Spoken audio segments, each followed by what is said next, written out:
She moved into my home demanding half of everything my grandmother left me, claiming family rights she never earned. What Margaret Thornton didn't know was that my lawyer had been quietly investigating her financial history for months, and what we discovered would not only save my inheritance, but expose a decades-long pattern of elder abuse that would land her in federal prison. Before we jump back in, tell us where you're tuning from, and if this story touches you, make sure you're subscribed, because tomorrow I've saved something extra special for you. The certified letter arrived on a Tuesday morning in October, delivered by a courier who required my signature and photo identification before placing the thick manila envelope into my trembling hands. The return address bore the name of Whitman, Blackstone and Associates, a prestigious law firm in downtown Portland that specialized in estate litigation and family disputes. As I stood in the doorway of the Victorian home my grandmother had left me just 6 months earlier, I had no idea that this letter would transform me from grieving granddaughter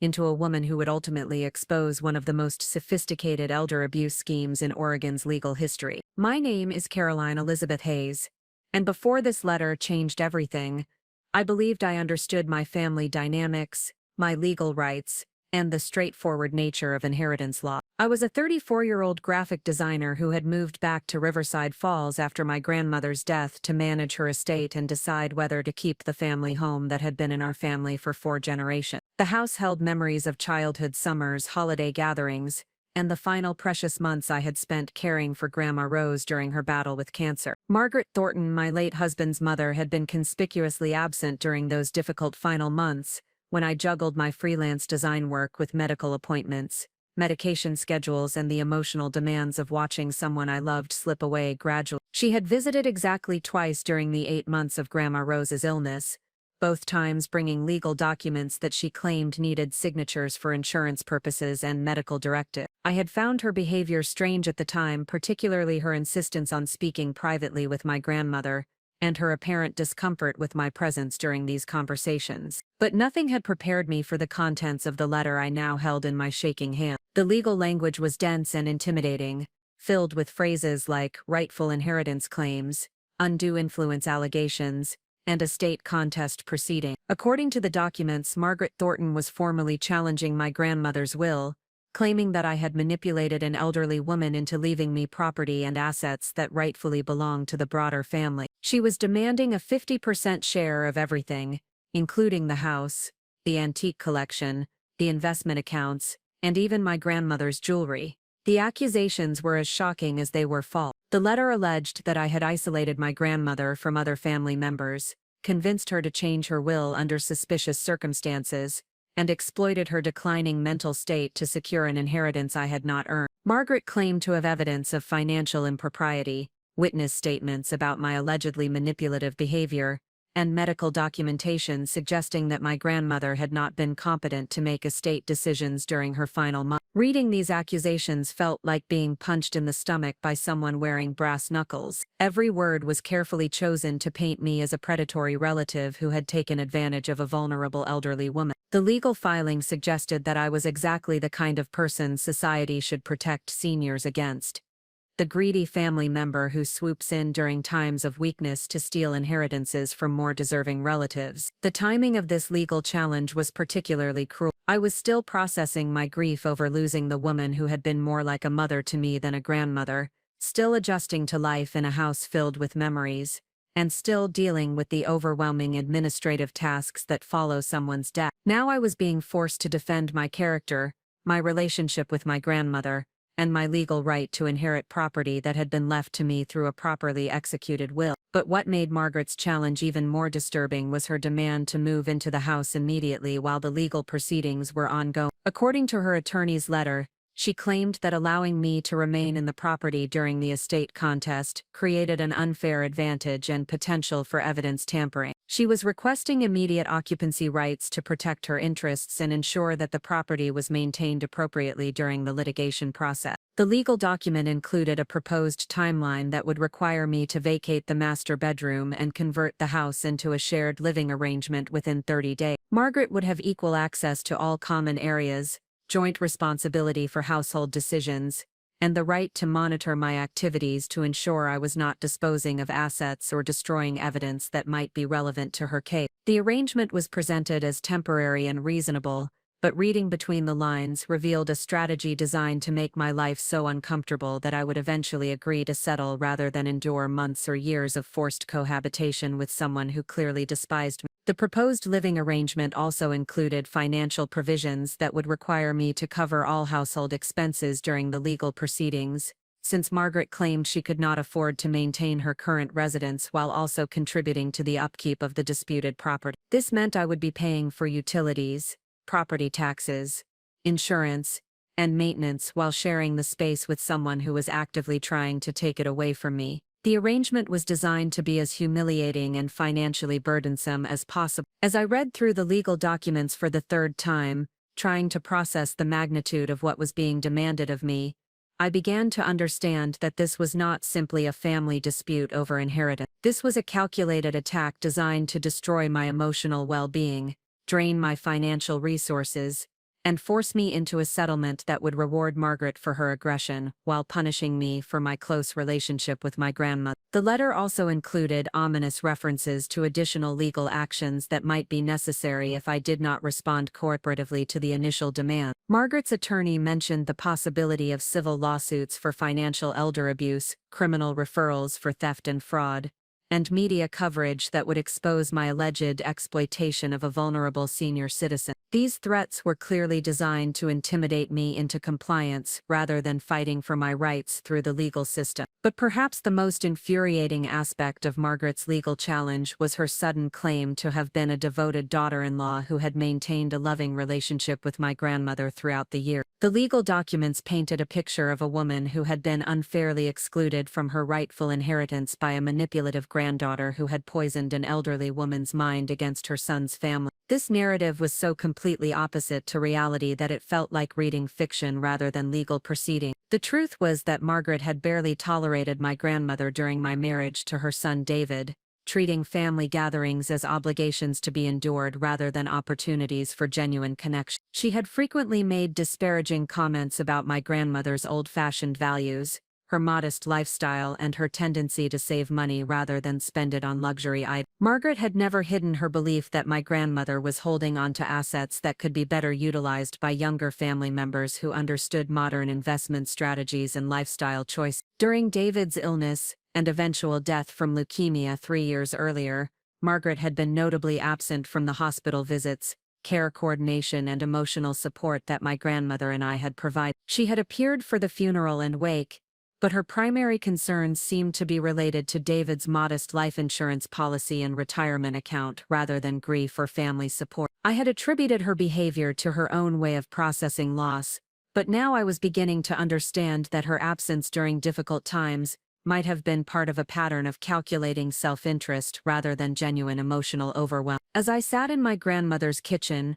surrounded by the antique furniture and family photographs that were now supposedly subject to legal dispute, I felt a mixture of grief, anger, and determination that surprised me with its intensity. The grief was for my grandmother, who had trusted me to preserve her legacy and protect the family assets she had accumulated through decades of careful saving and wise financial decisions. The anger was directed at Margaret, who was attempting to profit from death and exploit legal systems designed to protect legitimate inheritance rights. But the determination was perhaps the most powerful emotion, a growing resolve to fight back against this attack and expose the truth about Margaret's motivations and character. I realized that this legal challenge was more than a dispute over money and property. It was a battle for the memory and dignity of my grandmother, whose final wishes were being challenged by someone who had never demonstrated genuine care or affection for her. It was also a test of my own character and resilience, a moment when I would need to decide whether to surrender to intimidation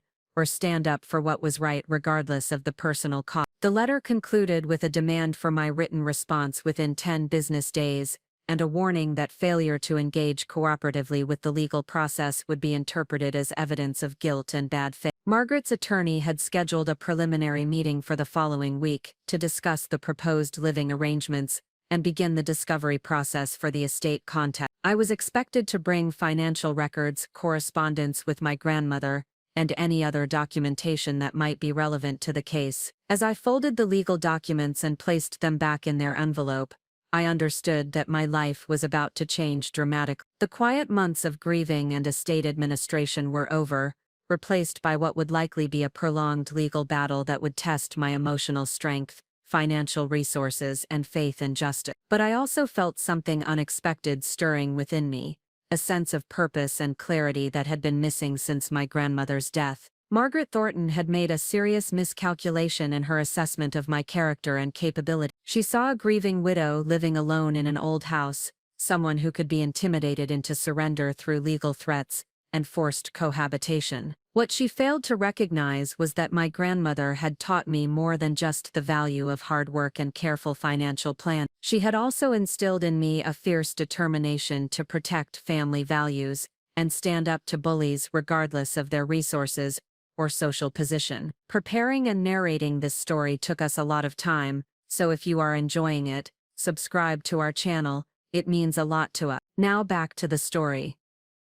The woman who had quietly endured Margaret's subtle hostility during family gatherings and politely tolerated her dismissive comments about traditional values was about to transform into someone far more formidable. The legal challenge that was designed to destroy my confidence and force my surrender would instead become the catalyst for discoveries that would expose Margaret's true character and ultimately lead to consequences she had never imagined possible. As I reached for my phone to call the attorney my grandmother had recommended months earlier, I felt the first stirrings of what would become an unshakable resolve to fight for justice. Margaret wanted a battle over inheritance rights, but what she was going to get was a comprehensive investigation into her own financial history and a legal education about the consequences of elder abuse and inheritance fraud. The certified letter had been intended as the opening shot in a campaign designed to intimidate me into submission. Instead, it would prove to be the moment when an ordinary woman discovered extraordinary reserves of courage and determination that would ultimately transform a personal attack into a victory for justice and family value. The woman Margaret Thornton chose to target was not the vulnerable widow she believed she was manipulating. Caroline Elizabeth Hayes possessed a combination of professional skills,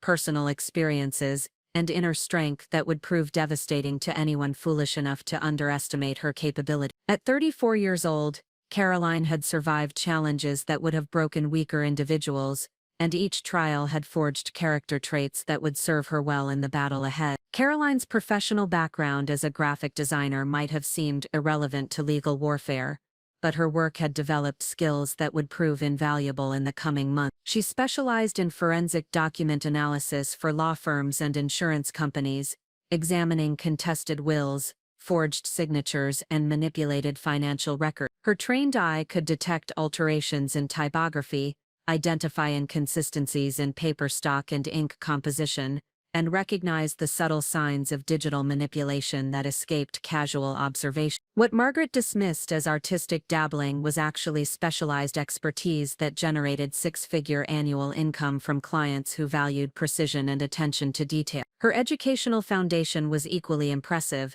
though she rarely discussed her academic achievements in social settings. Caroline held a Master of Fine Arts degree from Portland State University with a concentration in digital forensics and document authentication. Her thesis research had focused on developing techniques for detecting fraudulent modifications in legal documents, work that had attracted attention from federal investigators and resulted in consulting opportunities with major law enforcement agencies. The quiet woman who attended family gatherings and listened politely to conversations possessed technical knowledge that rivaled experts who testified in federal court cases. But Caroline's most significant asset was her relationship with her grandmother, Rose Margaret O'Brien, who had been far more than a typical family elder.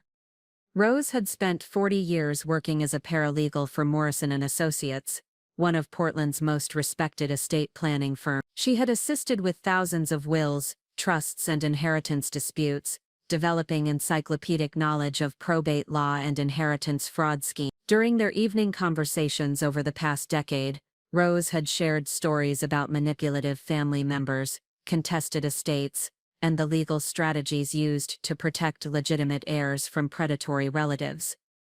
These conversations had been more than casual family storytelling. Rose had been systematically educating Caroline about the realities of inheritance law, preparing her granddaughter to recognize and respond to the kind of challenges that frequently arose after deaths in families with significant assets. Rose had experienced decades of observing how grief and greed could transform ordinary people into calculating adversaries, and she was determined to ensure Caroline would be prepared for such possibility. Rose had also shared specific warnings about Margaret Thornton, whose behavior during family gatherings had raised concerns that extended beyond mere personality conflict. Rose's professional experience had taught her to recognize the signs of individuals who viewed elderly family members as financial opportunities rather than beloved relatives. Margaret's tendency to steer conversations toward financial topics, her obvious calculations about property values and investment returns, and her barely concealed impatience with family traditions,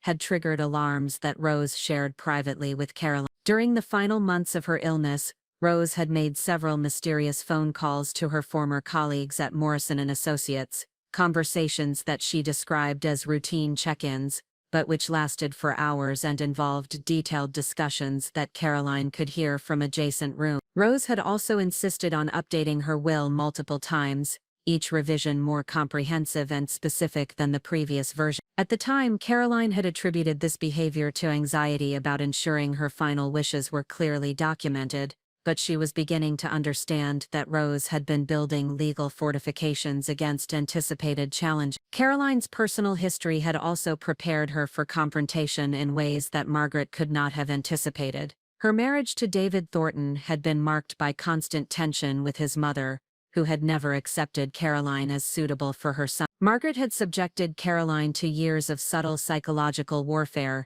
including passive-aggressive comments about her appearance, her career choices, her family background, and her inability to provide grandchildren quickly enough to meet Margaret's expectations. But these attacks had backfired in ways Margaret never recognized. Instead of undermining Caroline's confidence, the constant criticism had taught her to document patterns of manipulative behavior, to remain calm under psychological pressure, and to develop strategies for protecting herself from emotional manipulation. Caroline had learned to recognize Margaret's tactics, predict her behavior patterns, and maintain her emotional equilibrium despite persistent provocation. David's 3-year battle with leukemia had revealed even more about Margaret's character while strengthening Caroline's resolve and resourcefulness. While Caroline had coordinated medical care, managed insurance claims, and provided emotional support during David's illness, Margaret had focused primarily on financial implications and inheritance plans. She had pressured David to update his will multiple times,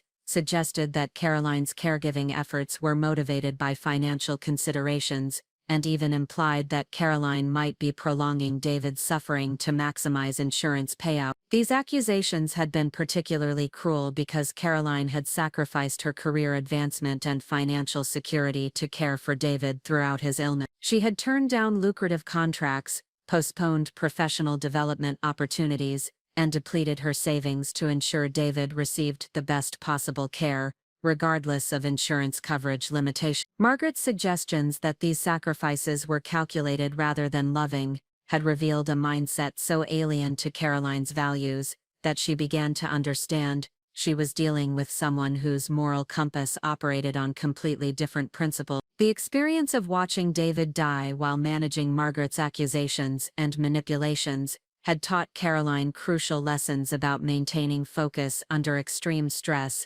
protecting important information from hostile family members, and building support networks with medical professionals and legal advisors who could provide objective perspectives on complex family dynamics. She had also learned to document everything, a habit that would prove invaluable in the current situation. Following David's death, Caroline had demonstrated remarkable resilience in rebuilding her life and career. She had expanded her forensic document analysis business, developed new technical skills in digital investigation, and established professional relationships with attorneys who specialized in complex inheritance disputes. Her client base had grown to include major insurance companies, federal agencies, and law firms handling high-profile cases involving document fraud and financial crime. But perhaps most importantly, Caroline had spent the past 3 years developing a comprehensive understanding of Margaret's financial situation, social connections, and behavioral patterns. Her professional work had taught her to research individuals thoroughly before engaging in any business relationship, and she had applied these skills to monitoring Margaret's activities out of concern for David's estate and her own financial security. This research had revealed troubling patterns that extended far beyond typical family tensions. Margaret had been involved in multiple estate disputes with other relatives, had a history of financial problems that seemed inconsistent with her lifestyle and spending pattern, and maintained relationships with individuals who specialized in elder care services and estate planning in ways that suggested more than casual interest in these fields. Caroline had also discovered that Margaret had been asking detailed questions about Rose's financial situation, medical condition, and estate planning decisions during her infrequent visits. These inquiries had been presented as normal family concern, but Caroline's professional experience had taught her to recognize the difference between genuine care and information gathering for strategic purposes. Margaret's questions had been too specific, too focused on financial details, and too persistent to represent casual interest in family welfare. The combination of Caroline's professional expertise, educational background, personal experiences with Margaret's manipulative behavior, and systematic research into her adversary's history, had created a foundation of knowledge and capability that Margaret had completely failed to recognize. The grieving widow living alone in an old house was actually a highly skilled investigator with extensive legal knowledge, professional connections in law enforcement and the legal community, and detailed intelligence about her opponent's vulnerability. Caroline's emotional preparation was equally significant. 3 years of grieving David's death and processing the trauma of his illness had taught her to manage intense emotions while maintaining clear thinking and strategic focus. She had learned to separate her emotional responses from her analytical processes, ensuring that anger and grief would motivate rather than cloud her judgment during the coming battle. Her relationship with Rose had also provided emotional resources that would sustain her through the challenges ahead. Rose's confidence in Caroline's character and capabilities had been expressed not only through her inheritance decisions, but also through countless conversations about strength, resilience, and the importance of fighting for principles even when the odds seemed overwhelming. Rose had shared stories about ordinary people who had achieved extraordinary victories through persistence, preparation, and moral clarity, lessons that had been preparing Caroline for exactly this type of confrontation. The financial resources available to Caroline were also more substantial than Margaret realized. Her forensic document analysis business generated significant income, and her client relationships provided access to legal and investigative resources that would be crucial in the coming months. She had also inherited not only Rose's property and investments, but also her grandmother's extensive network of professional contacts in the legal and financial community. Perhaps most importantly, Caroline possessed something that Margaret completely lacked: genuine righteous anger motivated by love and loyalty rather than greed and entitlement. Her determination to protect Rose's memory and honor her grandmother's final wishes provided an emotional foundation that would sustain her through whatever challenges lay ahead. This was not simply a legal dispute over money and property, but a battle to defend the dignity of someone she had loved deeply against someone who sought to profit from death and manipulate legal systems for personal gain. As Caroline prepared to respond to Margaret's legal challenge, she was not the frightened and isolated widow that Margaret expected to intimidate into submission. She was a skilled professional with specialized knowledge, extensive resources, and unshakable determination to expose the truth about her adversary's character and motivation. The legal battle that Margaret had initiated as a calculated attack on a vulnerable target was about to become a comprehensive investigation that would reveal decades of predatory behavior and ultimately result in consequences that extended far beyond inheritance disputes. The woman Margaret had chosen to attack possessed every skill, resource, and character trait necessary to transform a defensive legal action into an offensive campaign for justice.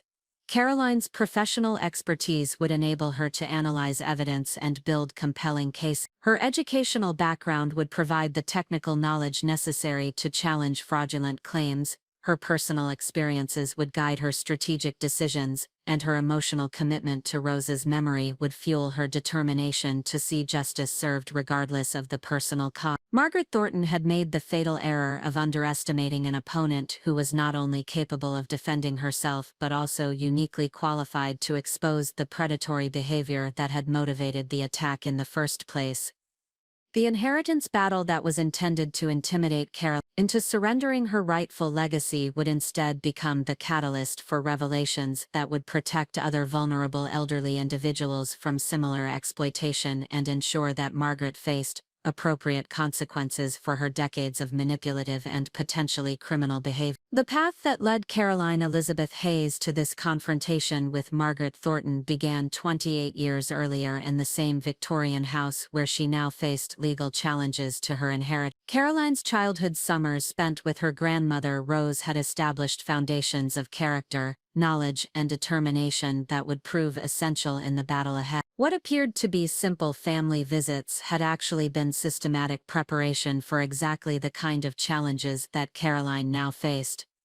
Rose Margaret O'Brien had recognized exceptional potential in her granddaughter from an early age. While other grandparents focused on entertainment and indulgence during family visits, Rose had chosen to invest in Caroline's intellectual development and moral education. Their summer afternoons were spent not only in traditional grandmother activities, but also in informal lessons about law, justice, and the importance of standing up to those who sought to exploit others through manipulation and intimidation. Rose's professional experience as a paralegal at Morrison & Associates had provided her with extensive knowledge about family dynamics during inheritance disputes.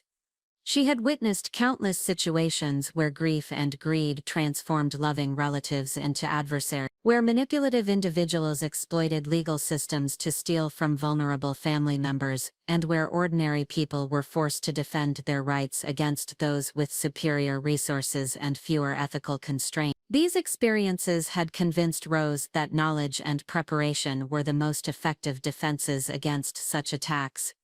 Beginning when Caroline was 8 years old, Rose had introduced her granddaughter to the fundamentals of legal thinking and document analysis. These lessons were presented as games and puzzles rather than formal education, but they provided Caroline with skills that would prove invaluable decades later. Rose would show Caroline different versions of the same document and challenge her to identify discrepancies, inconsistencies, and potential signs of alteration or fraud.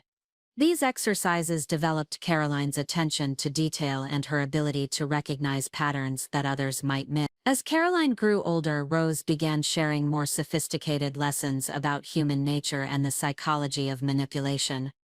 She explained how certain individuals used emotional pressure, false guilt, and intimidation tactics to control others and achieve their objectives. Rose provided specific examples from her professional experience, describing cases where manipulative family members had successfully stolen inheritances through systematic campaigns of psychological warfare against their target. These conversations were not intended to make Caroline cynical or suspicious of others, but rather to ensure that she would recognize dangerous behavior patterns and respond appropriately when confronted with such tactics. Rose emphasized the importance of maintaining detailed records, seeking professional advice when facing complex challenges, and never allowing intimidation to prevent appropriate defensive action. She taught Caroline that knowledge and preparation were moral obligations for those who possessed the capability to defend themselves and protect others. Rose had also recognized Caroline's artistic talents and encouraged her to pursue formal education in graphic design. But she had guided Caroline towards specializations that would provide practical skills for analyzing and authenticating documents. When Caroline expressed interest in digital art and computer graphics, Rose had suggested focusing on forensic applications that would combine artistic sensibility with technical precision. This guidance had led Caroline to develop expertise that would prove crucial in her professional career and personal circumstances. The decision to pursue graduate studies in digital forensics and document authentication had been influenced by Rose's stories about the increasing sophistication of fraud schemes and the growing demand for experts who could detect and prove document manipulation. Rose had maintained professional relationships with attorneys and investigators who specialized in such cases, and she had arranged internships and learning opportunities that provided Caroline with practical experience in real legal investigation. Caroline's marriage to David Thornton had initially seemed to represent a departure from Rose's careful planning, but it had actually provided essential education about Margaret's character and methods. Rose had encouraged Caroline to maintain detailed records of her interactions with Margaret, not out of paranoia but as a practical exercise in pattern recognition. Over the 7 years of Caroline's marriage, these records had revealed consistent patterns of manipulative behavior that would prove invaluable in understanding Margaret's current legal strategy. During David's illness, Rose had provided both emotional support and practical guidance that helped Caroline navigate the complex challenges of medical care coordination, insurance management, and family dynamics under extreme stress. Rose had also used this period to educate Caroline about the legal and financial implications of serious illness, including the importance of proper documentation, the risks of undue influence allegation, and the strategies that manipulative individuals often employed during times of family vulnerability. Rose's own health decline had provided additional opportunities for Caroline to develop skills and knowledge that would prove essential in their current situation. As Rose's primary caregiver during the final months of her life, Caroline had gained first-hand experience with medical documentation, estate planning processes, and the legal requirements for proving mental competency in inheritance cases. Rose had ensured that every aspect of her care and estate planning was thoroughly documented and properly witnessed to prevent any future challenges to her decision. The conversations between Rose and Caroline during those final months had been particularly significant in preparing for the current confrontation. Rose had shared detailed information about Margaret's financial history, her patterns of behavior during previous family crises, and her apparent interest in Rose's estate planning decision. Rose had also explained the legal strategies that individuals like Margaret typically employed in inheritance disputes, and the defensive measures that could be used to counter such attacks. Rose had been particularly concerned about Margaret's apparent surveillance of her financial situation and medical condition. During Margaret's infrequent visits, she had asked detailed questions about Rose's investments, property values, and estate planning decisions that seemed inappropriate for casual family interaction. Rose had also noticed that Margaret showed unusual interest in Rose's medical appointments, medication schedules, and cognitive function, as if she were gathering information for future use rather than expressing genuine concern about family welfare. These observations had led Rose to take extraordinary precautions in her estate planning and medical care documentation. She had ensured that multiple independent witnesses were present for all important legal documents, that her mental competency was formally evaluated and documented by qualified professionals, and that detailed records were maintained of all medical decisions and financial transactions. Rose had also arranged for audio and video recordings of key conversations and legal proceedings to prevent any future disputes about her mental state or the circumstances surrounding her final decision. The education that Caroline had received from Rose extended beyond legal and technical knowledge to include lessons about personal resilience and emotional strength under pressure. Rose had shared stories about ordinary people who had overcome extraordinary challenges through persistence,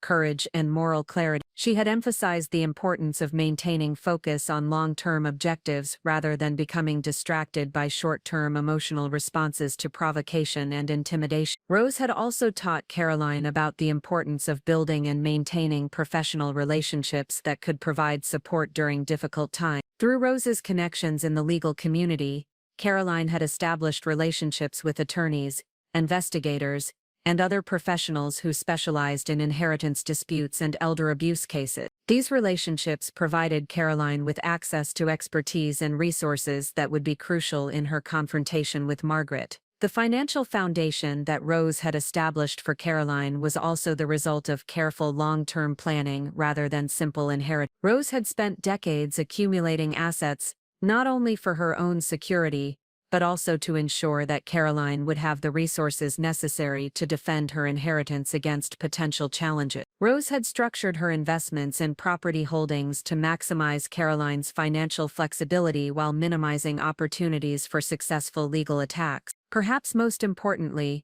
Rose had instilled in Caroline a deep understanding of the moral and ethical principles that should guide decisions during inheritance disputes. Rose had emphasized that the ultimate objective was not simply to preserve financial assets, but to honor the memory and wishes of deceased family members, while protecting vulnerable individuals from exploitation and abuse. This moral framework provided Caroline with clarity about her obligations and objectives that would sustain her through the emotional challenges of prolonged legal confrontation. The professional skills that Caroline had developed through her forensic document analysis career had been directly influenced by Rose's guidance and support. Rose had encouraged Caroline to pursue consulting opportunities with law enforcement agencies and major law firms to gain experience with complex investigations and high-stakes legal proceedings. This work had provided Caroline with practical knowledge about evidence collection, case preparation, and expert testimony that would prove invaluable in her personal legal battle. Caroline's understanding of Margaret's character and behavior patterns had also been shaped by Rose's systematic analysis of family dynamics over many years. Rose had taught Caroline to observe Margaret's interactions with other family members, her responses to various situations, and her apparent motivations and objectives. This analysis had revealed consistent patterns of self-interest, manipulation, and calculation that helped Caroline understand the true nature of Margaret's current legal challenge. The relationship between Caroline and Rose had been built on mutual respect, genuine affection, and shared values that emphasized integrity, justice, and protection of family welfare. This relationship had provided Caroline with emotional strength and moral clarity that would be essential during the difficult months ahead. Rose's confidence in Caroline's character and capabilities had been expressed not only through her inheritance decisions, but also through her systematic preparation of Caroline for exactly the challenges that Margaret was now presenting. As Caroline prepared to respond to Margaret's legal challenge, she possessed advantages that extended far beyond financial resources or professional expertise. She had been systematically prepared for this confrontation through decades of education, experience, and relationship building that had equipped her with every tool necessary for success. The foundation that Rose had established would enable Caroline not only to defend her inheritance, but also expose the predatory behavior that had motivated Margaret's attack and ensure that appropriate consequences followed from Margaret's calculated exploitation of legal systems designed to protect legitimate inheritance rights. The journey that had brought Caroline to this moment represented the culmination of careful preparation, systematic education, character development that had been guided by someone who understood the realities of inheritance disputes and the importance of ensuring that justice prevailed over manipulation and greed. Caroline was not facing this challenge as an isolated individual, but as the beneficiary of decades of wisdom, planning, and preparation that had positioned her for victory against an opponent who had seriously underestimated both Caroline's capabilities and the thoroughness of Rose's preparations for exactly this type of confrontation. The first indication that Margaret Thornton was orchestrating something more sophisticated than a simple inheritance dispute had emerged 3 months before her formal legal challenge arrived. Caroline had initially dismissed these early warning signs as coincidental events, but her professional training in pattern recognition and her grandmother's lessons about predatory behavior gradually revealed a systematic campaign that had been developing for far longer than she had realized. The initial red flag appeared during what Margaret had described as a routine visit to check on Caroline's welfare following Rose's death. Margaret had arrived unannounced on a Wednesday afternoon in July, claiming that she had been in the neighborhood visiting friends and thought it would be appropriate to see how Caroline was managing her grief and the responsibilities of estate administration. The visit had seemed genuinely thoughtful at first, with Margaret expressing appropriate condolences and offering assistance with practical matters related to settling Rose's affair. However, Margaret's behavior during that visit had included subtle elements that triggered Caroline's professional instincts about document security and information gathering. Margaret had shown unusual interest in the contents of Rose's home office, asking detailed questions about filing systems, document storage, and the location of important papers. She had also inquired about Caroline's timeline for sorting through Rose's possessions, her plans for property maintenance, and her intentions regarding the long-term disposition of the estate. These questions had been presented as normal expressions of family concern, but Caroline's experience with forensic investigations had taught her to recognize the difference between genuine interest and systematic information gathering. Margaret's inquiries had been too specific, too focused on legal and financial details, and too persistent to represent casual concern about family welfare. The questions had also revealed knowledge about estate administration processes that seemed inconsistent with Margaret's claimed unfamiliarity with such matters. During that same visit, Margaret had made several comments about the apparent value of Rose's possessions and property, noting the quality of antique furniture, the potential market value of collectibles,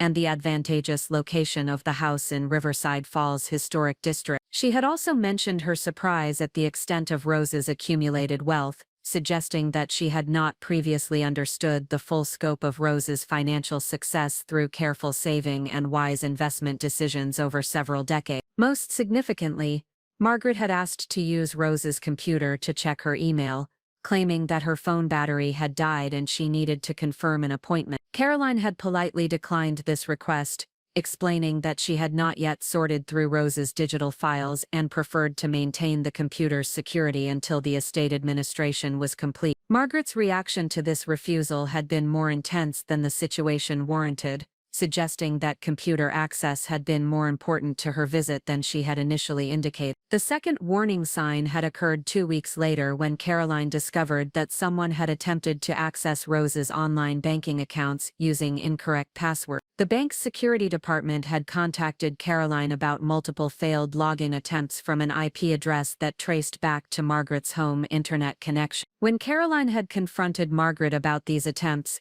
Margaret had claimed that Rose had previously given her account information for emergency purposes, and she had been trying to help Caroline monitor for unauthorized transactions. This explanation had been problematic for several reasons that Caroline's professional experience immediately recognized. Rose had been exceptionally careful about financial security and would never have shared banking credentials with anyone, including family members. The failed login attempts had also occurred during times when Margaret would have known Caroline was away from the house, suggesting deliberate timing to avoid discovery. Most importantly, Margaret's claimed concern about unauthorized transactions was contradicted by her failure to contact Caroline directly about her security concerns, rather than attempting independent access to protected accounts. Caroline's subsequent investigation into these login attempts had revealed additional disturbing information about Margaret's recent activities. The same IP address had been used to research estate planning attorneys,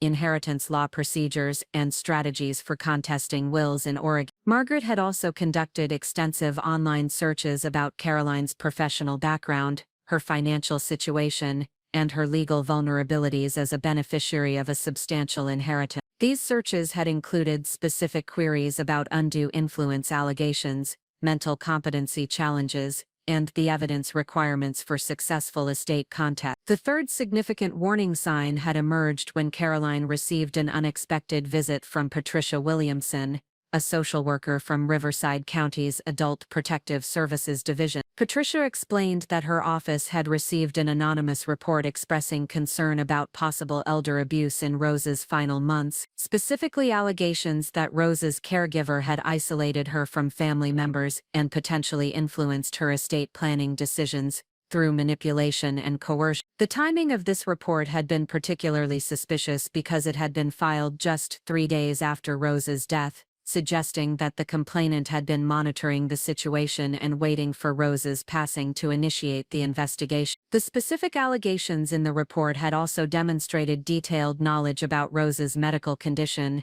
her estate planning activities, and Caroline's role as her primary caregiver, indicating that the complainant had access to information that would not have been available to casual observers. Patricia's investigation had quickly determined that the allegations were unfounded and potentially malicious. The extensive documentation that Rose and Caroline had maintained about Rose's medical care, estate planning processes, and family interactions had provided clear evidence that Rose had remained mentally competent throughout her illness and had made all decisions freely without coercion or undue influence. Multiple witnesses, including medical professionals, legal advisors, and family friends, had confirmed that Caroline's caregiving had been exemplary and that Rose's estate planning decisions had been consistent with her long-standing values and wishes. However, the investigation had revealed that the anonymous report had included specific details about Rose's financial accounts, property holdings, and estate planning timeline that would not have been accessible to most family members. The complainant had demonstrated knowledge about private legal consultations, confidential medical information, and personal conversations that suggested either direct access to protected information or systematic surveillance of Rose's activities during her final month. Caroline's professional experience with document analysis had enabled her to recognize patterns in the anonymous report that suggested authorship by someone with legal knowledge and experience in elder abuse allegations. The language used in the report had included specific legal terminology and references to statutory requirements that indicated familiarity with adult protective services, procedures, and evidence standards. The report had also been structured in a way that maximized the likelihood of triggering a formal investigation while minimizing the risk of immediate dismissal. The fourth warning sign had occurred when Caroline discovered that Margaret had been contacting Rose's former colleagues at Morrison & Associates, ostensibly to share condolences and reminisce about Rose's professional contribution. However, these conversations had included detailed questions about Rose's mental state during her final months, her estate planning activities, and her relationship with Caroline during the period when she was serving as Rose's primary caregiver. Margaret's inquiries had been presented as expressions of family concern and genuine interest in Rose's professional legacy, but the specific nature of her questions had raised concerns among Rose's former colleagues. Several attorneys at the firm had contacted Caroline to report these conversations, because Margaret's questions had seemed designed to elicit information that could be used to challenge Rose's mental competency or Caroline's fitness as a beneficiary. These contacts had also revealed that Margaret had been researching the backgrounds and specialties of various attorneys at Morrison & Associates, apparently seeking to identify individuals who might be willing to provide information or professional services related to estate contests and inheritance disputes. Margaret had specifically inquired about attorneys who specialized in undue influence cases and mental competency challenges, suggesting that her interest in Rose's estate planning decisions extended beyond casual family concern. The fifth significant warning sign had emerged when Caroline received a series of phone calls from individuals claiming to represent various service providers who had allegedly worked with Rose during her final month. These callers had requested permission to complete final billing procedures, retrieve equipment that had supposedly been left at Rose's house, and verify services that had been provided during Rose's illness. Caroline's careful investigation of these requests had revealed that none of these service providers had actually worked with Rose, and several of the phone numbers had traced back to Margaret's business associates and personal contacts. The calls appeared to be attempts to gain access to Rose's house, verify information about her estate and medical condition, and potentially plant listening devices or other surveillance equipment that could provide intelligence about Caroline's activities and estate administration procedures. The sophistication of these deception attempts had demonstrated that Margaret was receiving assistance from individuals with experience in surveillance, fraud, and potentially criminal investigation technique. The coordination required to execute multiple false service provider contacts suggested planning and resources that extended beyond what Margaret could have managed independently. Caroline's recognition of these warning signs had been facilitated by her professional training in forensic investigation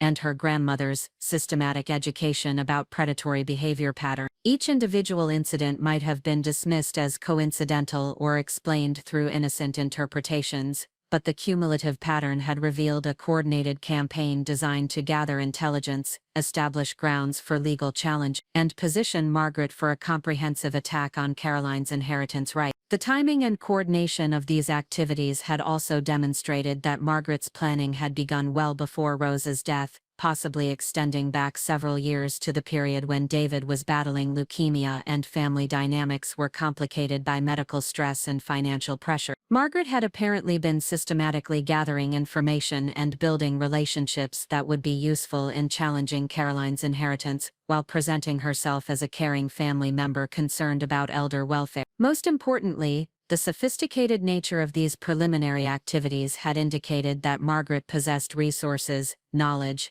and professional assistance that extended far beyond what would be typical for ordinary inheritance disputes. The legal terminology in the anonymous report, the technical sophistication of the computer access attempts, and the coordination of the false service provider contacts had suggested that Margaret was working with individuals who possessed specialized knowledge about elder abuse investigations, estate law, and possibly criminal investigation techniques. Caroline's growing awareness of the scope and sophistication of Margaret's campaign had transformed her understanding of the challenge she was facing. This was not simply a family dispute motivated by grief and financial stress, but rather a calculated attack orchestrated by someone who possessed significant resources and professional assistance. Margaret had been systematically preparing for this confrontation while Caroline had been focused on grieving Rose's loss and managing estate administration responsibility. However, Caroline's recognition of these warning signs had also provided valuable intelligence about Margaret's methods, resources, and likely future strategy. The pattern of activities revealed Margaret's priorities, her sources of information, and her apparent confidence in her ability to challenge Caroline's inheritance successfully. This intelligence would prove crucial in developing defensive strategies and counterattacks that could neutralize Margaret's advantages while exposing her predatory behavior to appropriate authority. The realization that she was facing a sophisticated adversary with significant resources had initially been intimidating,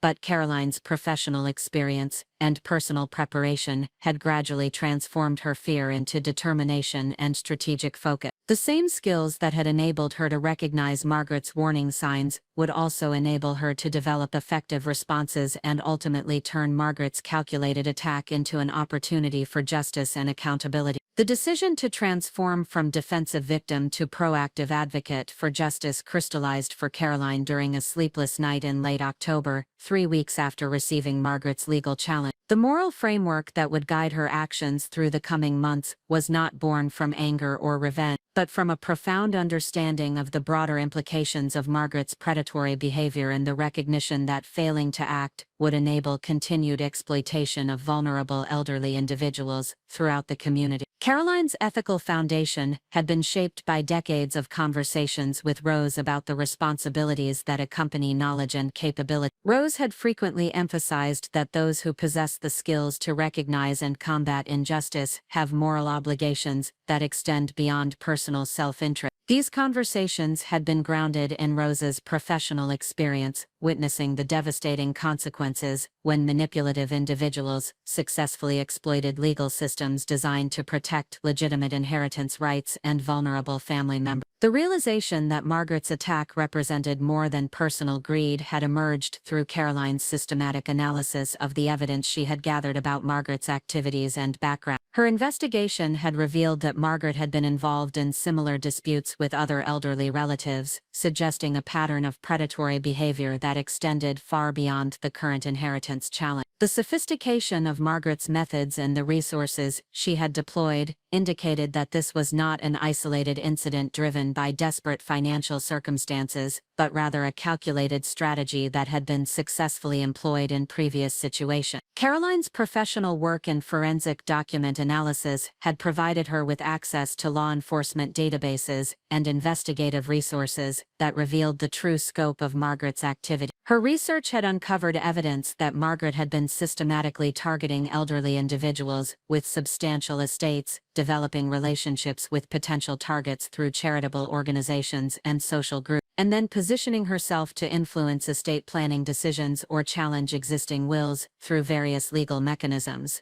The pattern of Margaret's behavior had become clear through Caroline's analysis of public records, court filings, and professional networking within the legal community. Margaret had been involved in at least 4 previous inheritance disputes over the past 15 years, each following similar patterns of late-stage involvement in elderly relatives' lives, claims of special relationships that justified inheritance rights, and allegations of undue influence against primary beneficiaries.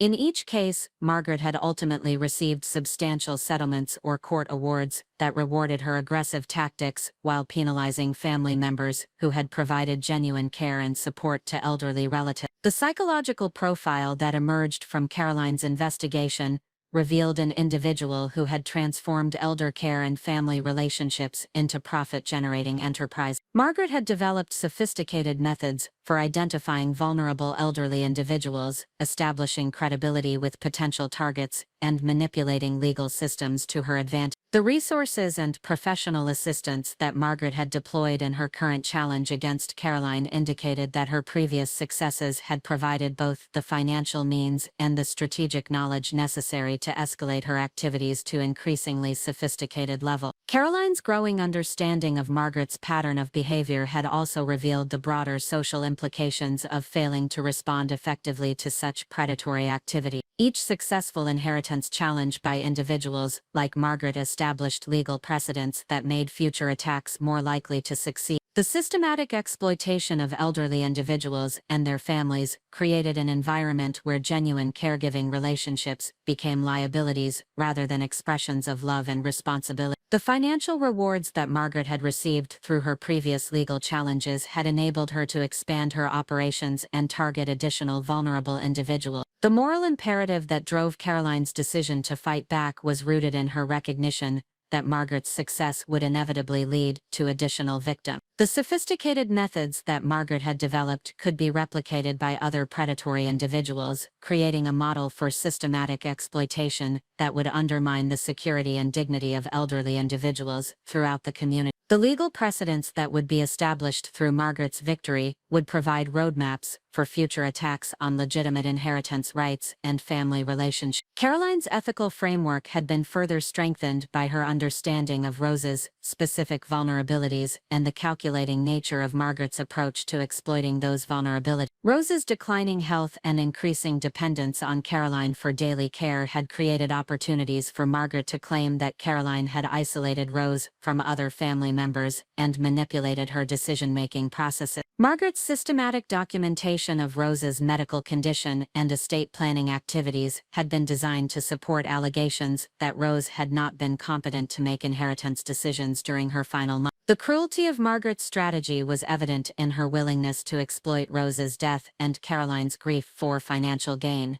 Margaret had timed her legal challenge to coincide with the period when Caroline would be most emotionally vulnerable and least prepared to mount effective resistance. The allegations that Margaret had made about Caroline's character and motivations were designed to transform Caroline's genuine love and care for Rose into evidence of manipulation and exploitation. The demand for immediate cohabitation was calculated to maximize psychological pressure while minimizing Caroline's ability to prepare effective legal defenses. Caroline's recognition of the moral dimensions of her situation had been reinforced by her professional understanding of the broader societal costs of elder abuse and inheritance fraud. Her work with law enforcement agencies had provided her with extensive knowledge about the psychological and financial damage that such crimes inflicted on victims and their families. The systematic nature of Margaret's activities represented a form of organized crime that targeted some of society's most vulnerable members, while exploiting legal systems that were designed to protect rather than enable exploitation. The ethical clarity that guided Caroline's decision to fight back was also informed by her understanding of Rose's specific wishes and values. Rose had not simply left Caroline an inheritance, but had entrusted her with the responsibility to preserve family values and protect the legacy of several generations of careful saving and moral behavior. Rose's estate planning decisions had been motivated by her desire to ensure that her accumulated wealth would be used to support education,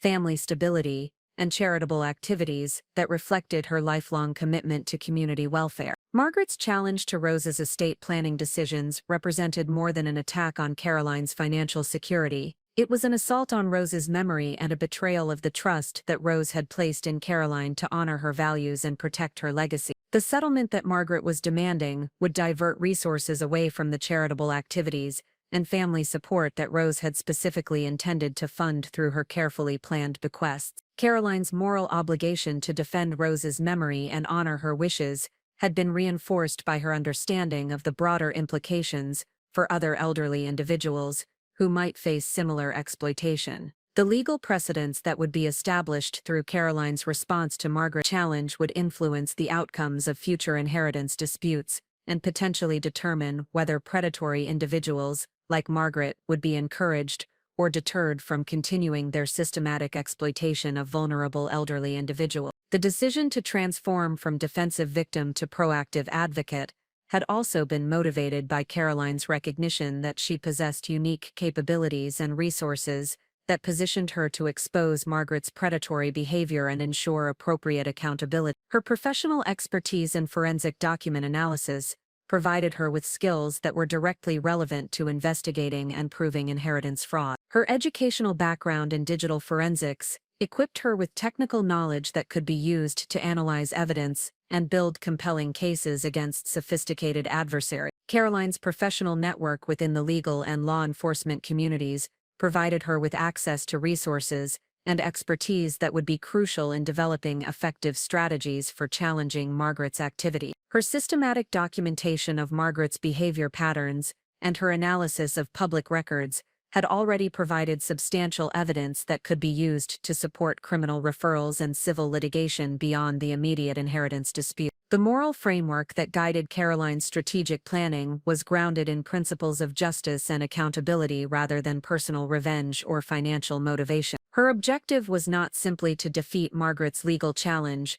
but to expose the full scope of Margaret's predatory activities and ensure that appropriate consequences followed from her systematic exploitation of elderly individuals and their family. This broader mission required strategies that would address both the immediate inheritance dispute and the underlying pattern of criminal behavior that had enabled Margaret's attacks on multiple victims. Caroline's understanding of her moral obligations had been strengthened by her recognition that the resources and capabilities that Rose had provided her carried responsibilities that extended beyond personal benefit. The financial security that Caroline had inherited through Rose's estate planning created obligations to use those resources in ways that would honor Rose's memory and protect other vulnerable individuals from similar exploitation. The professional skills and knowledge that Caroline had developed through her education and career represented tools that could be used to serve justice and protect community welfare. The ethical principles that would guide Caroline's actions through the coming months were rooted in her commitment to truth, justice, and the protection of vulnerable individuals, rather than personal financial gain or emotional satisfaction. Her decision to fight back against Margaret's challenge was motivated by moral imperatives that transcended personal interests and reflected her understanding of the broader social responsibilities that accompany knowledge, capability, and resources. The transformation from defensive victim to proactive advocate represented Caroline's recognition that the choice between action and inaction was fundamentally a moral decision that would determine not only her personal future, but also the safety and security of other elderly individuals who might face similar exploitation. The courage required to challenge a sophisticated adversary with significant resources was sustained by Caroline's understanding that moral clarity and righteous purpose provided advantages that could overcome even the most formidable opposition. Caroline's commitment to justice was reinforced by her understanding that the legal and ethical principles at stake in her confrontation with Margaret represented fundamental values that supported the stability and integrity of family relationships and community welfare. The outcome of her battle would establish precedents that would influence how society responded to elder abuse and inheritance fraud, potentially determining whether such crimes would be effectively deterred or tacitly encouraged through inadequate enforcement and insufficient consequence. The moral imperative that drove Caroline's decision to fight back was ultimately grounded in her recognition that those who possess the capability to defend justice have obligations that cannot be avoided without betraying the trust and sacrifices of those who provided them with their advantages. Rose's systematic preparation of Caroline for exactly this type of confrontation had created both opportunities and responsibilities that required Caroline to act with courage and determination regardless of personal cost or risk. The development of Caroline's strategic response to Margaret's legal challenge began with a systematic analysis of her opponent's vulnerabilities and the construction of a comprehensive plan that would address both the immediate inheritance dispute and the broader pattern of predatory behavior that her investigation had revealed. The planning process required Caroline to integrate her professional expertise in forensic analysis, her educational background in digital investigation, and her understanding of legal procedures into a coordinated campaign designed to achieve multiple objectives simultaneously. Caroline's strategic framework was built upon her recognition that conventional defensive approaches would be insufficient to address the sophisticated nature of Margaret's attack. Traditional inheritance dispute strategies, typically focused on proving the validity of contested wills and the mental competency of deceased testator. But Caroline's situation required a more comprehensive approach that would expose the systematic nature of Margaret's predatory activities while establishing legal precedents that would protect other vulnerable elderly individuals from similar exploitation. The foundation of Caroline's strategic planning was her analysis of Margaret's previous inheritance disputes and the methods she had employed to achieve successful outcomes in those cases. Caroline's research had revealed that Margaret's success had been based on her ability to exploit procedural weaknesses in estate litigation, manipulate emotional responses of judges and juries, and overwhelm legitimate beneficiaries with legal costs and prolonged uncertainty. These tactics had been effective because Margaret's previous opponents had lacked the resources and expertise necessary to expose her systematic approach to inheritance fraud. Caroline's professional experience in forensic document analysis provided her with unique advantages in developing counter-strategies to Margaret's established method. Her ability to detect and prove document manipulation would be crucial in challenging the evidence that Margaret would present to support her claims of special relationships with elderly relatives and legitimate inheritance rights. Her understanding of digital forensics would enable her to analyze electronic communications and computer records that might reveal the true scope of Margaret's activities and the coordination between Margaret and her professional associates. The strategic planning process began with Caroline's development of a comprehensive timeline that documented Margaret's activities and interactions with Rose over the past 5 years. This timeline revealed patterns of behavior that contradicted Margaret's claims of close family relationships and genuine concern for Rose's welfare. The documentation showed that Margaret's interest in Rose's estate and medical condition had intensified dramatically during the final months of Rose's life, coinciding with Rose's increased vulnerability and dependence on Caroline for daily care. Caroline's analysis of financial records and communication patterns provided additional evidence that Margaret's actions had been motivated by calculated assessment of inheritance opportunities rather than genuine family concern. The timing of Margaret's visits to Rose, inquiries about Rose's estate planning activities, and her attempts to access Rose's financial information demonstrated a systematic approach to gathering intelligence and positioning herself for eventual legal challenges to Rose's estate planning decision. The strategic planning process also involved Caroline's development of a comprehensive understanding of the legal and regulatory framework that governed inheritance disputes, elder abuse investigations, and professional misconduct cases. Her research revealed multiple avenues for challenging Margaret's activities beyond the immediate inheritance dispute, including potential criminal referrals for elder abuse, civil litigation for fraud and intentional infliction of emotional distress, and professional conduct complaints against the attorneys and other professionals who had assisted Margaret in her previous cases. Caroline's strategic framework incorporated her understanding that Margaret's success had been dependent on her ability to control the narrative and timeline of legal proceedings,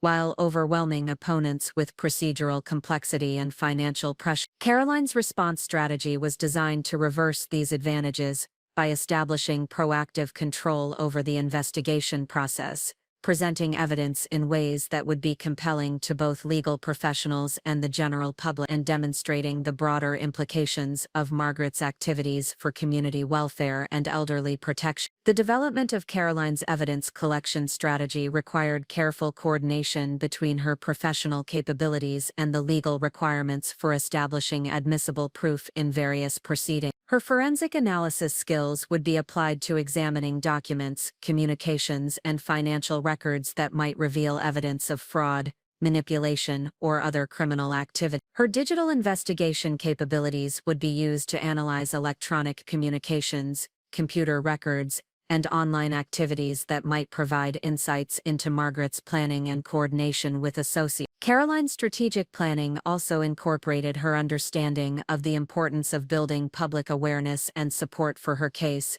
while maintaining the confidentiality and integrity of legal proceedings. Her approach would involve careful coordination with journalist advocacy organizations and community leaders to ensure that the broader implications of Margaret's activities received appropriate attention, while avoiding actions that might compromise her legal objectives or violate procedural requirements. The financial strategy that Caroline developed was designed to ensure that she possessed sufficient resources to sustain prolonged legal proceedings, while also funding the investigative activities that would be necessary to expose the full scope of Margaret's predatory behavior. Her analysis of Margaret's previous cases had revealed that Margaret's success had often been achieved through her ability to outlast opponents financially rather than through superior legal arguments or evidence. Caroline's strategic planning addressed this vulnerability by developing cost-effective approaches to evidence gathering and legal representation that would enable her to maintain financial sustainability throughout extended proceedings. Caroline's strategic framework also incorporated her understanding of the psychological and emotional dimensions of her confrontation with Margaret. Her planning recognized that Margaret would attempt to use intimidation, harassment, and emotional manipulation to undermine Caroline's resolve and effectiveness. Caroline's response strategy included specific provisions for maintaining emotional stability and strategic focus, while protecting herself from the psychological warfare that Margaret had employed successfully in previous cases. The development of Caroline's professional support network was a crucial component of her strategic planning. Her approach involved identifying and recruiting attorneys, investigators, forensic experts, and other professionals who possessed the specialized knowledge and experience necessary to address the complex legal and technical issues involved in her case. This network would provide Caroline with access to resources and expertise that would be essential for challenging Margaret's sophisticated methods and ensuring that appropriate legal and professional consequences resulted from her predatory activity. Caroline's strategic planning also incorporated her understanding of the importance of coordinating her immediate response to Margaret's inheritance challenge with longer-term objectives related to exposing Margaret's systematic exploitation of elderly individuals. Her approach would ensure that evidence gathered for the inheritance dispute would also be useful for criminal referrals, civil litigation, and professional conduct complaints that might follow from her investigation into Margaret's activity. The timeline that Caroline developed for implementing her strategic plan was designed to maximize the effectiveness of her response while maintaining compliance with legal deadlines and procedural requirements. Her approach would involve simultaneous development of defensive strategies for the inheritance dispute and proactive investigations into Margaret's broader pattern of predatory behavior. This coordination would enable Caroline to present a comprehensive case that addressed both the immediate legal challenges and the underlying criminal activity that had motivated Margaret's attack. Caroline's strategic framework incorporated her understanding that success would require not only defeating Margaret's immediate legal challenge, but also establishing precedents and consequences that would deter similar attacks on other vulnerable elderly individuals. Her planning recognized that the broader social implications of her case would require coordination with law enforcement agencies, regulatory bodies, and advocacy organizations that possessed the authority and resources necessary to address systematic elder abuse and inheritance fraud. The communication strategy that Caroline developed was designed to ensure that her message reached appropriate audiences while maintaining the confidentiality and integrity of legal proceedings. Her approach would involve careful coordination with media outlets, professional organizations, and community groups to build awareness and support for her case, while avoiding actions that might compromise her legal objectives or violate ethical obligations related to ongoing litigation. Caroline's strategic planning also incorporated her understanding of the importance of protecting other potential victims of Margaret's predatory behavior while her case was proceeding. Her approach would involve coordination with adult protective services, law enforcement agency, and community organizations to ensure that appropriate warnings and protective measures were implemented to prevent Margaret from continuing her systematic exploitation of elderly individuals while legal proceedings were ongoing. The implementation strategy that Caroline developed was designed to ensure that her response to Margaret's challenge would be both comprehensive and sustainable throughout what would likely be prolonged legal proceeding. Her approach incorporated specific provisions for maintaining financial resources, professional relationships, and emotional stability while pursuing multiple legal and investigative objectives simultaneously. Caroline's strategic framework ultimately reflected her recognition that the confrontation with Margaret represented an opportunity to address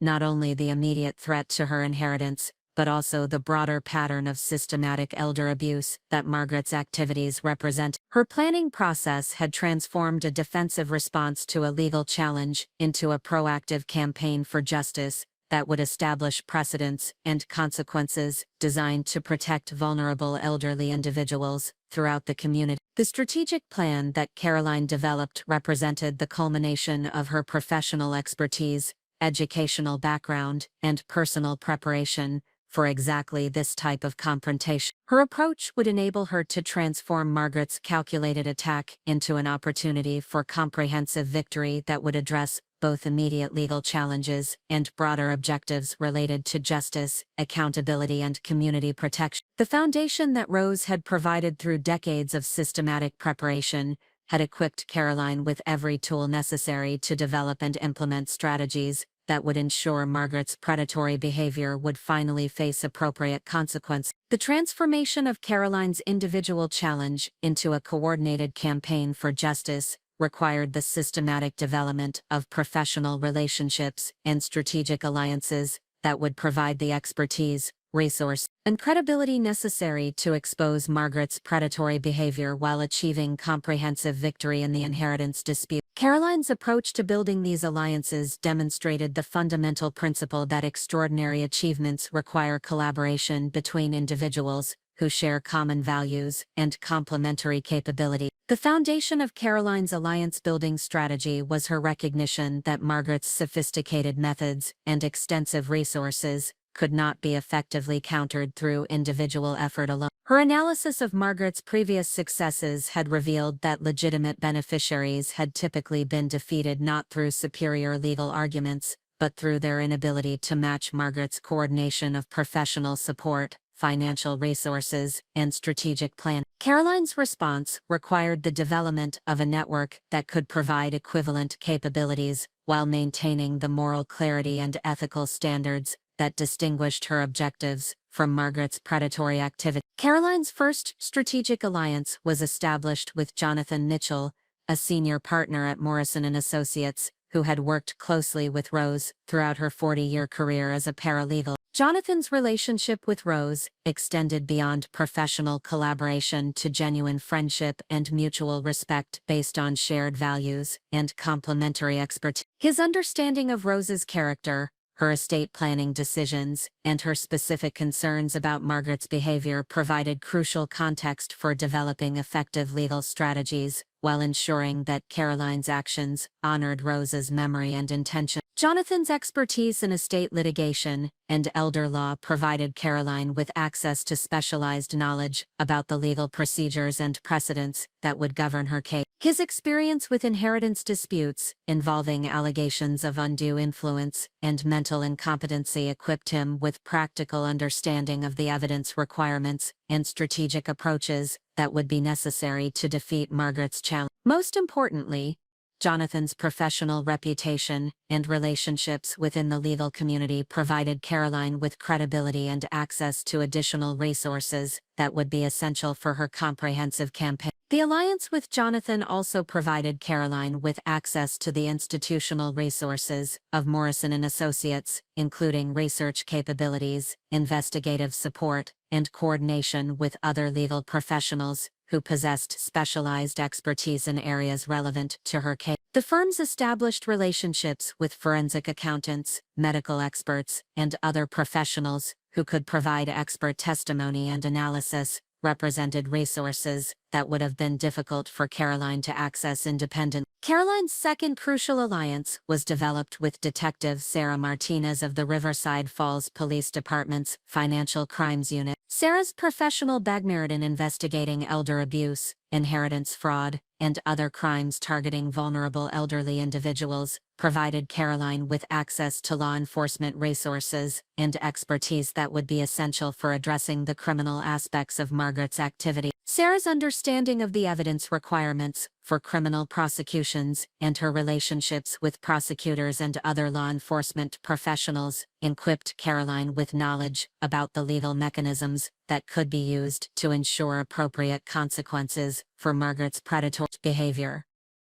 The alliance with Detective Martinez also provided Caroline with access to investigative capabilities that exceeded what could be achieved through private resources alone. Sarah's ability to obtain search warrants, subpoena records, and coordinate with other law enforcement agencies represented advantages that would be crucial for uncovering the full scope of Margaret's activities and building comprehensive cases against her and her associates. Sarah's professional obligation to protect vulnerable elderly individuals from exploitation aligned perfectly with Caroline's moral objectives, while providing official authority for actions that might otherwise be constrained by privacy laws and procedural limitations. Caroline's third strategic alliance was established with Dr. Rebecca Thompson, a geriatric psychiatrist who had provided expert testimony in numerous cases involving allegations of mental incompetency and undue influence in inheritance disputes. Thompson's medical expertise and professional experience equipped her with specialized knowledge about the cognitive capabilities of elderly individuals and the factors that could affect their decision-making capacity. Her ability to analyze medical records, interview witnesses, and provide expert opinions about mental competency issues would be essential for defending Rose's estate planning decisions against Margaret's anticipated challenges. The alliance with Dr. Thompson also provided Caroline with access to professional networks within the medical and mental health communities that could provide additional expert testimony and analysis as needed. Thompson's relationships with other geriatric specialists, neurologists, and psychiatrists represented resources that could be mobilized to provide comprehensive evaluation of any medical evidence that Margaret might present to support her claims about Rose's mental state during her final month. Caroline's fourth crucial alliance was developed with Marcus Chen, a forensic accountant who specialized in investigating financial crimes and analyzing complex financial transactions for evidence of fraud and manipulation. Marcus's expertise in financial analysis and his experience with inheritance disputes provided Caroline with capabilities that would be essential for examining Margaret's financial activities and identifying evidence of systematic fraud or other criminal behavior. His ability to trace financial transactions, analyze investment patterns, and identify hidden assets would be crucial for understanding the full scope of Margaret's predatory activities and their impact on her previous victim. The alliance with Marcus also provided Caroline with access to specialized software and databases that could be used to analyze financial records and identify patterns of suspicious activity that might not be apparent through conventional examination methods. Marcus's professional relationships with other forensic accountants, banking professionals, and financial investigators represented additional resources that could be mobilized to provide comprehensive analysis of complex financial evidence. Caroline's fifth strategic alliance was established with Jennifer Walsh, an investigative journalist who specialized in reporting on elder abuse and consumer protection issues. Jennifer's professional background in investigating and exposing systematic fraud and abuse provided Caroline with access to media resources and public awareness capabilities that would be essential for ensuring that Margaret's predatory activities received appropriate public attention. Jennifer's ability to research public records, interview sources, and coordinate with other journalists represented investigative capabilities that complemented Caroline's legal and technical resources. The alliance with Jennifer also provided Caroline with access to advocacy organizations and community groups that worked to protect elderly individuals from exploitation and abuse. Jennifer's relationships with these organizations represented opportunities to build broader support for Caroline's case, while ensuring that the lessons learned from her confrontation with Margaret would be used to protect other vulnerable elderly individuals from similar exploitation. Caroline's approach to building these alliances was characterized by transparency, mutual respect, and shared commitment to justice, rather than purely transactional relationships based on immediate self-interest. Her willingness to share information, acknowledge the expertise of her allies, and coordinate her actions with their professional obligations created foundations for collaboration that would sustain the relationships throughout prolonged and challenging proceedings. The development of trust within Caroline's alliance network required careful attention to confidentiality requirements, professional ethics, and the legitimate interests of all parties involved. Caroline's approach demonstrated respect for the professional obligations and ethical standards that governed her allies' activities, while ensuring that their collaboration would enhance, rather than compromise, their individual effectiveness and professional reputation. Caroline's coordination of activities among her various allies required sophisticated project management and communication skills that enabled her to maintain alignment of objectives while respecting the independence and expertise of each professional involved. Her ability to synthesize information from multiple sources, coordinate timing of various activities, and ensure that all parties remained informed about relevant developments demonstrated leadership capabilities that enhanced the effectiveness of the entire network. The strategic value of Caroline's alliance network extended beyond the immediate capabilities that each individual professional provided. The collaborative relationships created synergies that enabled the development of comprehensive strategies that would not have been possible through individual efforts alone. The combination of legal expertise, law enforcement authority, medical knowledge, financial analysis, and media capabilities provided Caroline with resources that matched or exceeded what Margaret could deploy through her own professional network. Caroline's alliance network also provided emotional support and professional validation that sustained her resolve throughout the challenging process of confronting a sophisticated adversary with significant resources. The confidence that experienced professionals expressed in her case, and their willingness to commit their reputations and resources to her cause, provided Caroline with reassurance that her objectives were both achievable and worthy of the personal risks and sacrifices that would be required. The collaborative approach that Caroline developed with her allies also ensured that her case would establish precedents and create lasting change that would benefit the broader community, rather than simply achieving individual victory.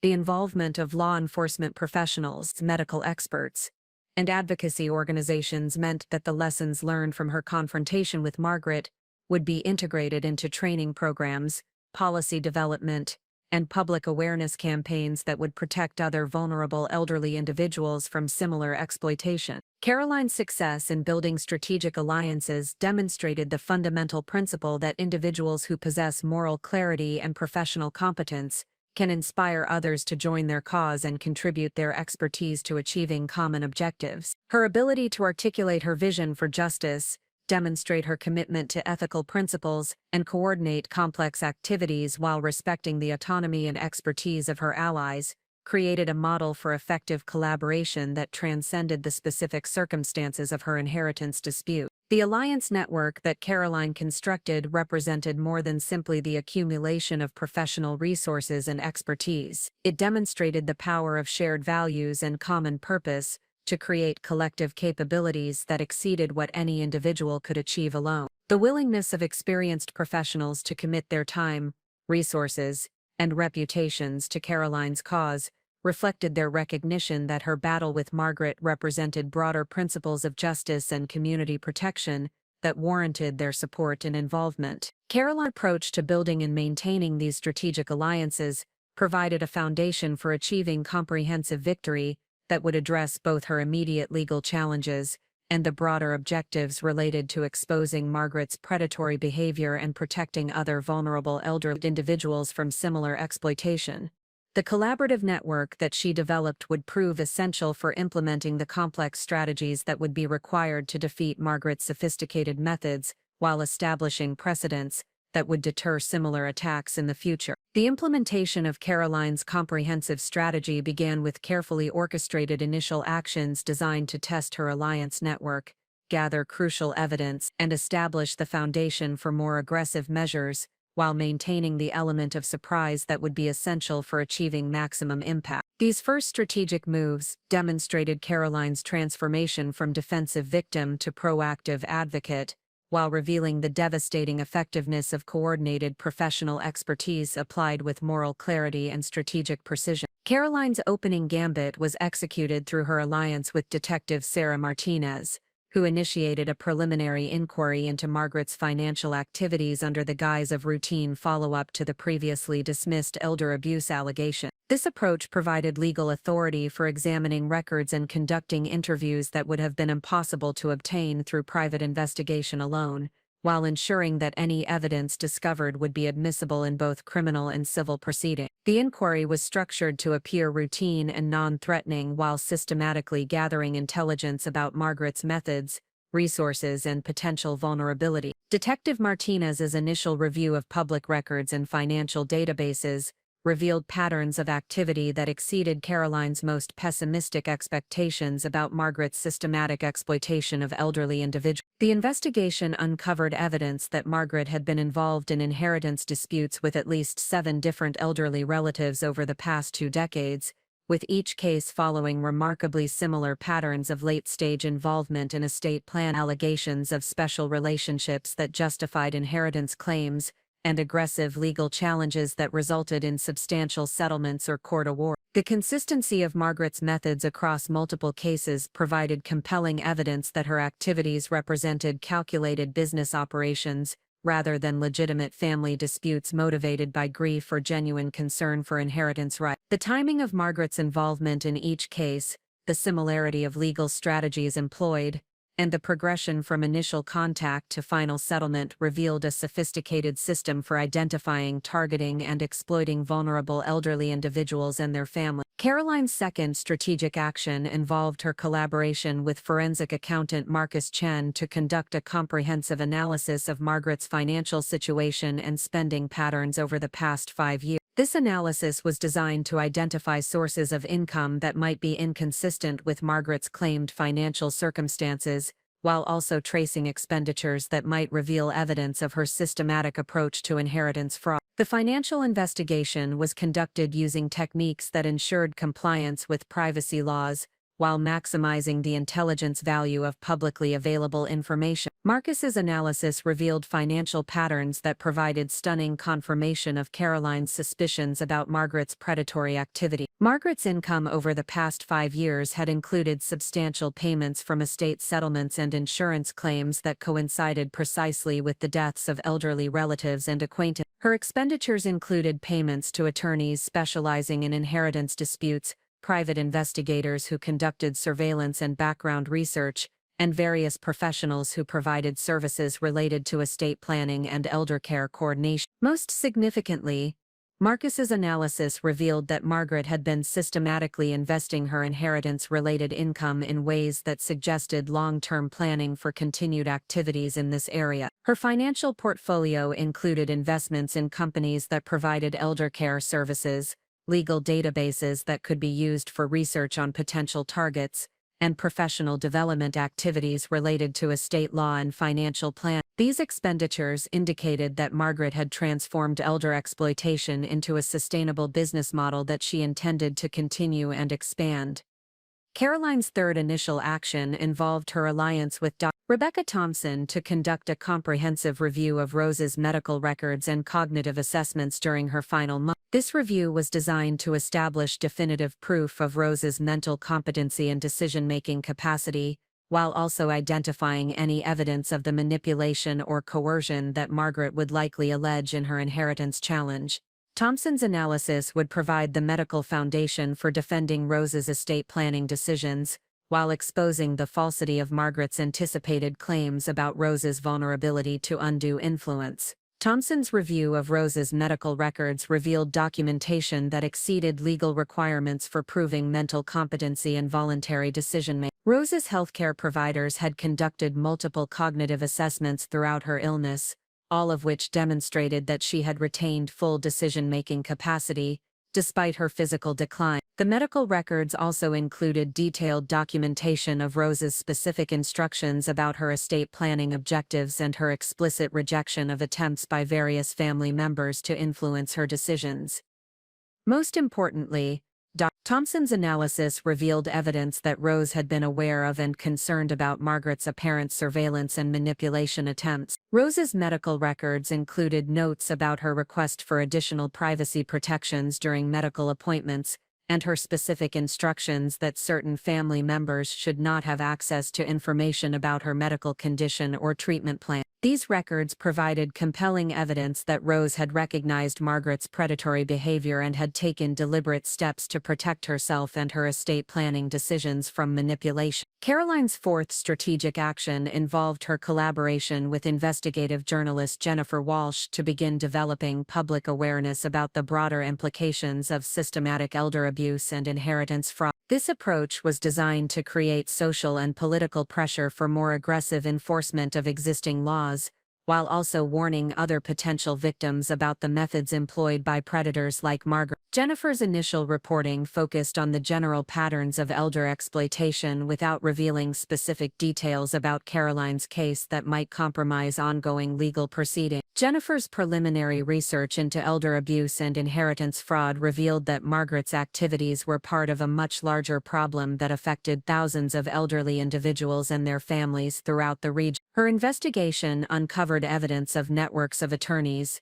healthcare providers, and financial advisors who specialized in facilitating inheritance challenges and elder exploitation schemes. The scope of the problem was far greater than Caroline had initially realized, with systematic exploitation generating millions of dollars in illegal profits while devastating families and destroying the security of vulnerable elderly individuals. The public awareness campaign that Jennifer initiated served multiple strategic purposes beyond simply exposing the problem of elder abuse. The media attention created pressure on law enforcement agencies and regulatory bodies to take more aggressive action against systematic exploitation while also alerting potential victims and their families to the warning signs of predatory behavior. Most importantly, the publicity established Caroline as a credible advocate for elder protection while positioning her legal battle with Margaret as part of a broader campaign for justice and accountability. Caroline's fifth initial action involved her coordination with attorney Jonathan Mitchell to file a comprehensive response to Margaret's inheritance challenge that went far beyond traditional defensive strategy. Instead of simply contesting Margaret's claims,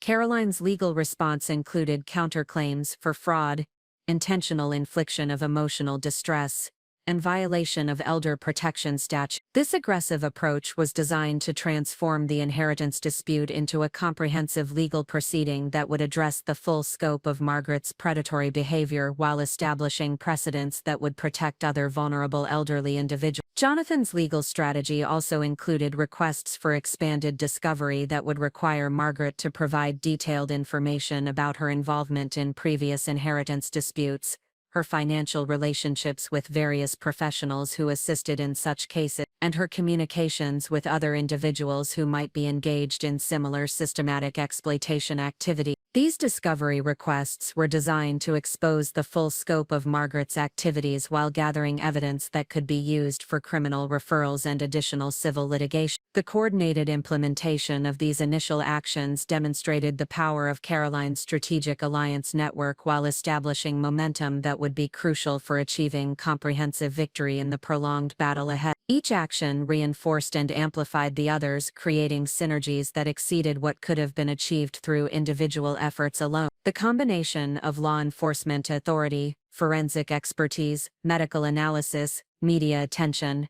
and aggressive legal strategy provided Caroline with advantages that Margaret had not anticipated and could not easily counter. The success of Caroline's initial actions also revealed the extent of Margaret's vulnerabilities and the weaknesses in her previously successful methods. Margaret's overconfidence in her established patterns had made her careless about protecting evidence and covering her tracks. Her assumption that Caroline would respond with conventional defensive strategies had left her unprepared for the comprehensive and coordinated attack that Caroline's alliance network was now implementing. Most importantly, The early results of Caroline's strategic actions provided compelling validation of her decision to transform from defensive victim to proactive advocate for justice. The evidence that was emerging through her coordinated investigation exceeded her most optimistic expectations about what could be proven regarding Margaret's systematic exploitation of elderly individuals. The scope of Margaret's predatory activities and the sophistication of her methods provided clear justification for the comprehensive approach that Caroline had developed. Caroline's initial actions also demonstrated her ability to coordinate complex activities among multiple professionals while maintaining strategic focus and tactical discipline. Her leadership of the Alliance Network showcased capabilities that had been developed through her professional experience and personal preparation but had never before been tested under such challenging circumstances. The confidence and effectiveness that she demonstrated in implementing these initial strategies provided foundation for the more aggressive measures that would follow. The momentum generated through Caroline's first strategic actions created psychological advantages that would be crucial for sustaining her campaign through the inevitable escalation of Margaret's opposition. The early successes in gathering evidence and building public support provided Caroline with confidence in her strategy, while demonstrating to Margaret that she was facing an opponent who possessed resources and capabilities that far exceeded what Margaret had encountered in her previous inheritance challenge. Caroline's initial actions had also established clear evidence that Margaret's inheritance challenge was motivated by systematic predatory behavior rather than legitimate family concerns. The patterns revealed through financial analysis, the documentation of Margaret's previous similar activities, and the medical evidence of Rose's competency and autonomous decision-making created a compelling narrative that would be difficult for Margaret to counter through conventional legal strategy. The foundation established through these initial strategic actions positioned Caroline for the escalation phase of her campaign, when more aggressive measures would be implemented to expose the full scope of Margaret's criminal activities while achieving comprehensive victory in the inheritance dispute. The success of her opening moves had demonstrated that her alliance network possessed the capabilities necessary to challenge Margaret's sophisticated methods, while her strategic approach had proven effective in gathering evidence and building momentum for the intensive battle ahead. The success of Caroline's initial strategic actions created momentum that required immediate escalation to maintain pressure on Margaret while preventing her from developing effective countermeasures to the coordinated investigation that was now revealing the true scope of her predatory activity. The escalation phase of Caroline's campaign was designed to force Margaret into defensive positions that would expose additional evidence of her systematic exploitation while demonstrating to the legal community and general public that this inheritance dispute represented something far more significant than a typical family disagreement over estate assets.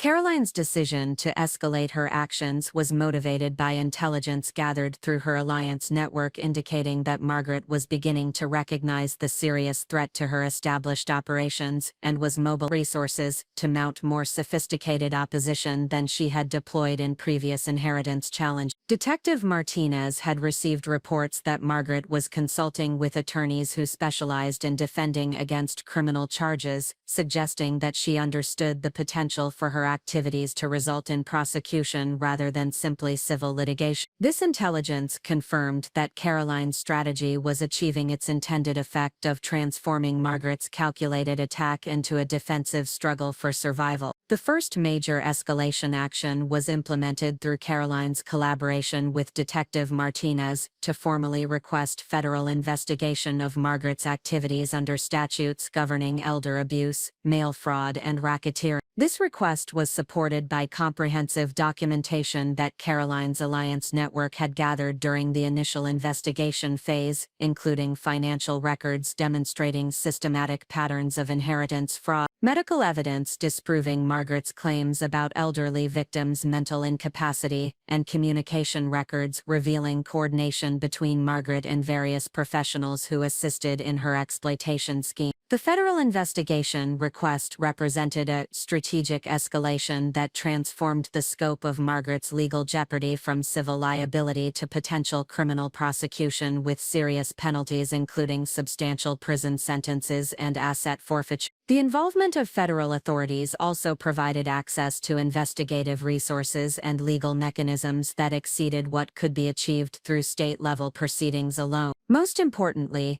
the federal investigation established that Margaret's activities had attracted attention from law enforcement agencies with jurisdiction and resources necessary to address systematic criminal enterprise. Detective Martinez's presentation of the federal investigation request included detailed analysis of Margaret's pattern of targeting elderly individuals across multiple jurisdictions, evidence of her use of mail and electronic communications to coordinate her fraud scheme, and documentation of the financial enterprises that she had established to profit from systematic exploitation of vulnerable elderly individuals and their families. The request also included evidence of Margaret's coordination with other individuals who provided professional services that facilitated her inheritance fraud activities, suggesting the existence of criminal networks that warranted comprehensive federal investigation. Caroline's second escalation action involved her coordination with forensic accountant Marcus Chen to file formal complaints against Margaret with professional licensing boards governing attorneys, financial advisors, and healthcare providers who had assisted in her previous inheritance challenge. These complaints were supported by detailed financial analysis demonstrating that these professionals had received payments that appeared to be compensation for services that violated ethical standards and potentially criminal statutes governing professional conduct in elder care and estate planning context. The professional conduct complaints represented strategic escalation that threatened to destroy the network of professional assistance that had enabled Margaret's success in previous inheritance challenge. The potential loss of professional licenses and the reputational damage associated with formal ethics violations would significantly reduce Margaret's access to the specialized expertise that her sophisticated fraud schemes require. Most importantly, the professional conduct proceedings would create additional sources of evidence and testimony that could be used in both civil litigation and criminal prosecution. Marcus Chen's analysis for the professional conduct complaints revealed financial relationships between Margaret and various professionals that suggested systematic coordination rather than legitimate professional services provided in individual cases. The timing and amounts of payments to attorneys, private investigators, and healthcare consultants demonstrated patterns that were consistent with fee-splitting arrangements and other violations of professional ethics standards. The analysis also revealed that several professionals had received payments from Margaret in multiple cases involving different elderly victims, indicating ongoing business relationships that facilitated systematic exploitation rather than legitimate professional service. Caroline's third escalation action involved her alliance with investigative journalist Jennifer Walsh to publish comprehensive expose articles that detailed Margaret's systematic exploitation of elderly individuals while highlighting the broader problem of inheritance fraud throughout the region. These articles were strategically timed to coincide with the filing of federal investigation requests and professional conduct complaints, creating maximum public awareness and pressure for aggressive enforcement action while protecting the integrity of ongoing legal proceedings. Jennifer's investigative reporting revealed that Margaret's activities were part of a much larger problem affecting hundreds of elderly individuals and their families throughout Oregon and neighboring states. The articles documented specific cases where Margaret and similar predators had successfully stolen substantial inheritances through systematic manipulation of legal processes designed to protect legitimate inheritance. The reporting also exposed weaknesses in regulatory oversight and enforcement that had enabled such systematic exploitation to continue for extended periods without appropriate intervention. The public expose articles served multiple strategic purposes that extended beyond simply increasing awareness of elder abuse problems. The media attention created political pressure for legislative and regulatory reforms that would strengthen protections for elderly individuals and their families, while also deterring other potential predators who might be considering similar activity. Most importantly, the publicity established Caroline as a credible advocate for elder protection while demonstrating that her legal battle with Margaret represented broader principles of justice and community welfare. welfare rather than personal financial interest. Caroline's fourth escalation action involved her coordination with attorney Jonathan Mitchell to file expanded civil litigation that included claims against not only Margaret but also the various professionals who had assisted in her systematic exploitation activity. This expanded litigation strategy was designed to address the full scope of the criminal enterprise that had enabled Margaret's success while ensuring that all participants faced appropriate civil liability for their roles in systematic elder abuse and inheritance.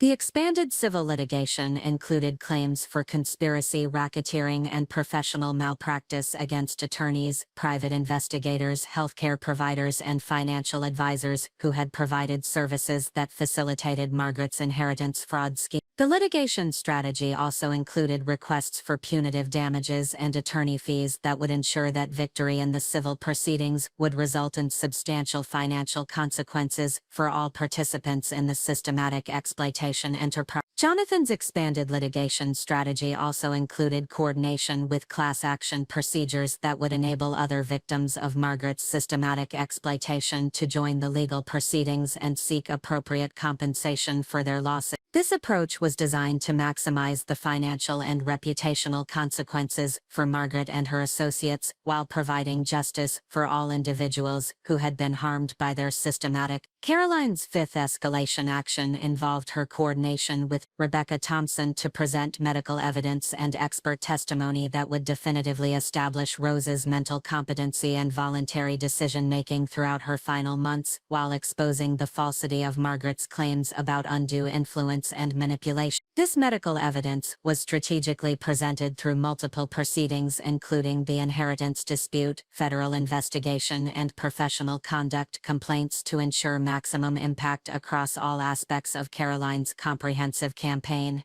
Thompson's medical analysis included comprehensive review of Rose's cognitive assessments, medication records, and healthcare provider observations that documented her mental clarity and autonomous decision-making capacity throughout the period when she was making estate planning decisions. The analysis also included expert opinion about the factors that would be necessary to establish undue influence or mental incapacity, demonstrating that Margaret's allegations were not supported by credible medical evidence and appeared to be fabricated for litigation advantage. The medical evidence presentation also included testimony from healthcare providers who had worked with Rose during her final months and could provide first-hand observations about her mental state, her understanding of her estate planning decision, and her explicit rejection of attempts by various family members to influence her choices. This testimony provided compelling evidence that Rose had been aware of Margaret's manipulation attempts and had deliberately structured her estate planning to protect her assets from such exploitation. The coordinated implementation of these escalation actions created pressure on Margaret that exceeded what she had encountered in any of her previous inheritance challenges. The simultaneous development of federal criminal investigation, professional conduct proceedings, comprehensive civil litigation, and sustained media attention represented a multi-front assault that required resources and expertise that Margaret had not previously needed to deploy. Most importantly, the escalation actions demonstrated that Caroline possessed capabilities and determination that would sustain prolonged legal proceedings, regardless of the financial and procedural obstacles that Margaret might attempt to create. Margaret's response to Caroline's escalation actions revealed both the sophistication of her established methods and the limitations of her ability to adapt to unprecedented challenges. Her initial attempts to discredit Caroline through character assassination and procedural manipulation demonstrated that she was still relying on tactics that had been successful in previous cases where her opponents lacked Caroline's resources and strategic coordination. However, the evidence that Caroline's alliance network had gathered made Margaret's traditional approaches ineffective while exposing additional aspects of her systematic exploitation activity. The escalation phase also revealed that Margaret had been overconfident in her assessment of Caroline's capabilities and had underestimated the strength of the evidence that could be assembled to document her predatory behavior. Margaret's previous successes had been achieved against opponents who lacked Caroline's professional expertise, educational background and systematic preparation for exactly this type of confrontation. The sophisticated methods that had enabled Margaret's previous victories now became liabilities that provided additional evidence of her systematic approach to inheritance fraud. Caroline's successful escalation of her campaign demonstrated the power of coordinated professional expertise, applied with strategic precision and sustained by moral clarity about the objectives being pursued. The transformation of a defensive response to an inheritance challenge into a comprehensive campaign for justice and accountability showcased capabilities that exceeded what Margaret had encountered in her previous cases, while establishing precedents that would protect other vulnerable elderly individuals from similar exploitation. The momentum generated through Caroline's escalation actions positioned her for the decisive phases of her campaign, when the full scope of Margaret's criminal activities would be exposed and appropriate consequences would be imposed through coordinated legal proceedings. The success of the escalation phase confirmed that Caroline's strategic approach was achieving its intended objectives, while demonstrating that systematic predatory behavior could be effectively challenged when confronted by individuals who possessed the knowledge, resources, and determination necessary to seek comprehensive justice and accountability.